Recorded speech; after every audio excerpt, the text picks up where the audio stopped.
जब शेर गीदड़ों को भगा देता है तो गीदड़ों की आदत होती है वो और बड़ी झुंड लेकर वापस आते हैं और पीठ पीछे से वार करते हैं। क्या आप जानते हैं कि हिंदू देश हिंदुस्तान में मुसलमान कहां से आए? क्या आपको पता है कि मोहम्मद गौरी ने किस तरह से धोखा किया था? सवाल यह भी है कि राजा जयचंद्र ने पृथ्वीराज चौहान की मदद क्यों नहीं की और आखिरकार पृथ्वीराज चौहान की मृत्यु कैसे हुई? तो आइए इन सारे सवालों के जवाब जानते हैं और यह भी जानते हैं कि भारतीय इतिहास ने कैसे करवट ली इस तराइन के दूसरे युद्ध में।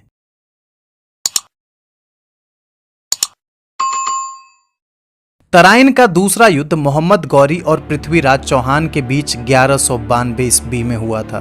तराइन के प्रथम युद्ध में मोहम्मद गौरी बहुत बुरी तरह हार गया था और उसके शरीर पर कई चोटें भी आई थी, लेकिन उसके दिमाग में एक फितूर छाया था कि उसे पृथ्वीराज चौहान को हराना है। तो मोहम्मद गौरी ने दोबारा युद्ध की तैयारियां शुरू कर दी। गौरी जानता था कि राजपूतों को हराना इतना आसान नहीं है। उसने इस युद्ध के लिए अपनी सैन्य शक्ति बढ़ानी शुरू कर दी। इसके बावजूद कि मोहम्मद गौरी तराइन का प्रथम युद्ध हार चुका था, उसने बेशर्मों की तरह पृथ्वीराज चौहान को एक पत्र लिखा जिसमें गौरी ने पृथ्वीराज चौहान को आत्मसमर्पण करने को कहा। इतना ही नहीं, मोहम्मद गौरी ने उस पत्र में यह भी कहा कि यदि चौहान आत्मसमर्पण कर देते हैं तो मोहम्मद गौरी उनकी जान बख्श देगा। यह पत्र पृथ्वीराज चौहान के लिए महज एक हंसी का पात्र ही था, लेकिन पृथ्वीराज चौहान को आने वाले खतरे का अंदाजा बखूबी था। पृथ्वीराज चौहान को पता था कि एक भयंकर युद्ध होने वाला है और उन्होंने भी तैयारियां करनी शुरू कर दी। पृथ्वीराज चौहान ने सारे राजपूत राजाओं को संधि का प्रस्ताव भेजा और उन्हें आने वाले खतरे से अवगत कराया। बहुत सारे राजपूत राजा चौहान के साथ आए, वहीं कुछ राजाओं ने पृथ्वीराज चौहान का साथ देने से मना कर दिया। उन्हीं में से एक था राजा जयचंद्र। जयचंद्र के इनकार करने के पीछे कहानी यह है कि पृथ्वीराज चौहान उसकी बेटी संयोगिता से प्रेम करते थे। इतिहासकारों की माने तो पृथ्वीराज चौहान ने जयचंद्र की भरी सभा से संयोगिता को भगा कर ले आए थे और उनसे विवाह कर लिया था, और इसी वजह से राजा जयचंद्र की शान को गहरा घात लगा था। इतिहासकारों का यह भी एक मत है कि जयचंद्र ने ही मोहम्मद गौरी को हिंदुस्तान पर आक्रमण करने के लिए आमंत्रित किया था। मोहम्मद गौरी अपने 1,20,000 हथियारबंद सैनिकों के साथ युद्ध करने को आगे बढ़ा और एक बार फिर से पृथ्वीराज चौहान और मोहम्मद गौरी की सेना तराइन के मैदान में आमने सामने होती है। पिछली बार की तरह इस बार भी मोहम्मद गौरी ने एक बेहतरीन रणनीति तैयार की। उसने अपनी फौज को 5 टुकड़ियों में बांट दिया और एक टुकड़ी को उसने पीछे से हमले करने को भेज दिया, लेकिन इसका भी कोई फायदा नहीं हुआ। राजपूत अदम्य साहस का परिचय देते हुए मोहम्मद गौरी की फौज पर टूट पड़े। वीर राजपूतों ने मैदान जंग में तबाही मचा दी और गौरी की फौज को खदेड़ना शुरू कर दिया।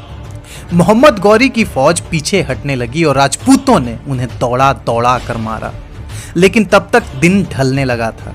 राजपूतों की एक परंपरा है कि वो सूर्यास्त के बाद युद्ध नहीं करते, और इसी वजह से पृथ्वीराज चौहान अपनी फौज के साथ अपने खेमे में वापस लौट गए।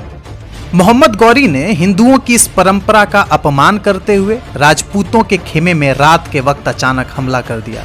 राजपूत कुछ समझ पाते कि भयंकर मार काट शुरू हो गई। इसी धोखे के हमले में पृथ्वीराज चौहान के भाई गोविंद राय की मृत्यु हो जाती है और पृथ्वीराज चौहान को बंदी बना लिया जाता है।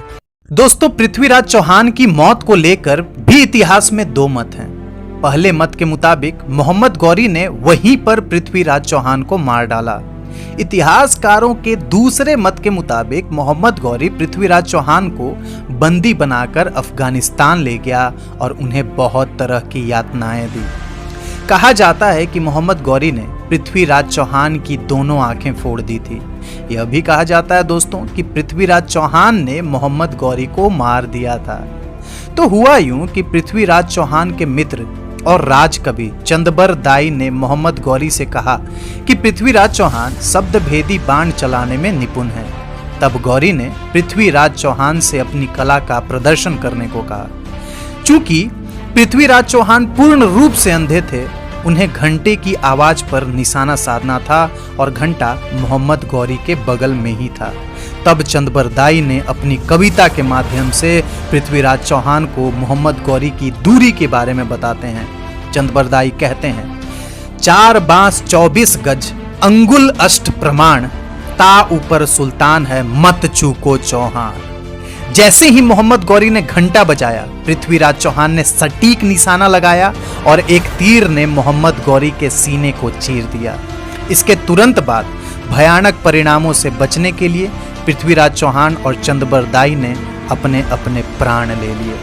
तो कहा यह जा सकता है कि मोहम्मद गौरी कभी जीता नहीं और पृथ्वीराज चौहान कभी हारे नहीं। मैं अपनी बात को फिर से दोहराता हूं, मोहम्मद गौरी कभी जीता नहीं और पृथ्वीराज चौहान कभी हारे नहीं। तो दोस्तों, इस युद्ध को जीतने के बाद मोहम्मद गौरी ने अपने गुलाम कुतुबुद्दीन को हिंदुस्तान की बागडोर देकर वापस अफगानिस्तान चला गया और तब से हिंदुस्तान पर मुस्लिमों ने शासन करना शुरू किया और उसकी आबादी बढ़ती चली गई। तो दोस्तों, यह वीडियो आपको कैसा लगा हमें कमेंट करके जरूर बताइए।